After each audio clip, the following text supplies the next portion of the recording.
Assalamu alaikum dear students, your biology teacher here with third lecture of unit number 3 biodiversity. In previous slides we studied about the limitation of two kingdom system. उन limitations को दूर करने के लिए we are having 5 kingdom system of classification. We are going to study about 5 kingdom system of classification in great detail.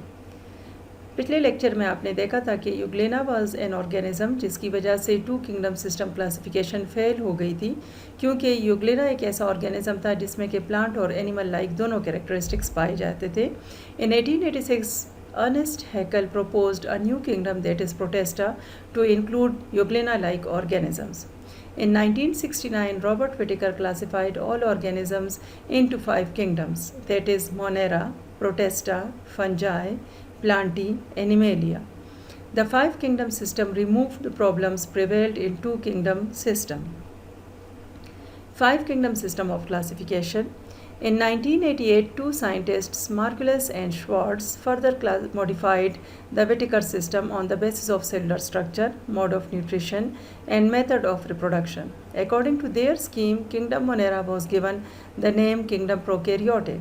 They also expanded Kingdom Protista by including all unicellular and simple eukaryotic organisms and some non-true fungi. Following kingdoms were included in 5 kingdom system. सबसे पहला kingdom which we are having among 5 kingdom system, that is Kingdom Monera. This kingdom included prokaryotic organisms also known as prokaryotes. Prokaryotes organisms वो organisms होते हैं जिनके cell के अंदर membrane bounded organelles like nucleus, like endoplasmic reticulum etc. present नहीं होते. They are unicellular or colonial. They lack membrane bounded organelles. Their cell wall doesn't contain cellulose. Cell wall तो इनमें प्रेजेंट है लेकिन सेल वॉल की composition cellulose की नहीं है.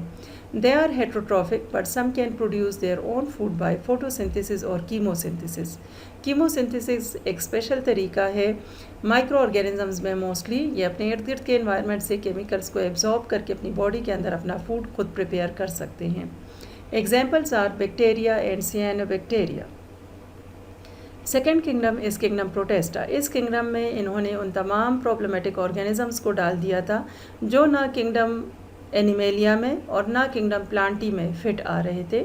This kingdom includes eukaryotes. Eukaryotes वो ऑर्गेनिजम्स हैं जिनके सेल्स के अंदर membrane bounded organelles, nucleus, endoplasmic reticulum वगैरह प्रेजेंट होते हैं. दे आर यूनिसेलुलर और unicellular colonial but do not form tissues. Some protists contain chlorophyll and make their own food. चूँकि इनमें chlorophyll present होता है इसलिए ये autotrophic होते हैं. While some lack chlorophyll and cannot prepare their own food. ये organisms heterotrophic होते हैं और अपना food खुद prepare नहीं कर सकते. Examples are Plasmodium, Euglena, Paramecium and Chlamydomonas. Third kingdom is Kingdom Fungi. Kingdom fungi को 2 किंगडम सिस्टम में किंगडम प्लांटी में डाला गया था, लेकिन इसकी यूनिक कैरेक्टरिस्टिक्स की वजह से इसके लिए 5 किंगडम सिस्टम में अलग से किंगडम बना दिया गया है. Let's study the unique characteristics of kingdom fungi. They are unicellular और multicellular eukaryotes. They lack chlorophyll and are heterotrophic. Kingdom plantae से निकालने का एक रीज़न ये था कि इनमें क्लोरोफिल प्रेजेंट नहीं होता और ये अपना फूड खुद प्रिपेयर नहीं कर सकते. They live as saprophytes deriving food from dead organic matter. वो तमाम फंजाई जो डेड ऑर्गेनिज्म से अपना फूड हासिल करता है उसको हम कहते हैं saprophytes. They may live as parasites deriving food from living cells of the host.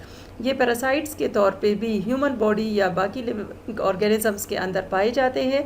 Like in the human bodies we can say ये नेल्स के ऊपर इन्फेक्ट करते हैं, ये हेयर फॉलिकल्स को इन्फेक्ट करते हैं and in this way they are parasites. Fungi get nutrients in a unique way that is by absorption.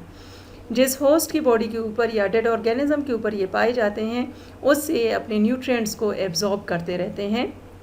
Their cell wall is made up of chitin. Examples are penicillium, bread mold, mushrooms, rust and smut. Penicillium को आज भी antibiotic में इस्तेमाल किया जाता है which is called penicillin and that is used against certain type of life threatening infections. हमारे पास next kingdom number 4 is kingdom Plantae. This kingdom includes plants. They are multicellular eukaryotic organisms. They contain chlorophyll and can prepare their own food. चूँकि chlorophyll इनमें present होता है, that's why they are autotrophic. They have cell wall made up of cellulose. Examples are mosses, ferns, conifers and flowering plants, etc. Last kingdom हमारे पास kingdom animalia. This kingdom includes multicellular eukaryotic organisms. They lack chlorophyll and are heterotrophic. Opposite to plants इनमें chlorophyll present नहीं होता और ये heterotrophic होते हैं. Animals ingest food and digest it within their bodies. ये बाहर की दुनिया से अपना फूड लेते हैं with the help of their mouth और फिर इसको अपनी बॉडी में डाइजेस्टिव सिस्टम के ज़रिए डाइजेस्ट करते हैं. Animals are classified into 2 groups. That is invertebrates. ये वो एनिमल्स हैं जिनमें बैकबोन या वर्टिब्रल कॉलम नहीं होता. इसकी एग्जांपल्स हैं earthworm, starfish, insects etcetera. Vertebrates, they have backbone in their bodies like fishes, humans and birds, etc. We are going towards the next topic, that is viruses. We can see the diagram of 2 viruses here, that is bacteriophage virus and coronavirus. Now let's study the unique characteristics of viruses. जब भी हम classification करते हैं viruses हमें किसी भी kingdom के अंदर नज़र नहीं आता. This is because of the unique characteristics of the viruses.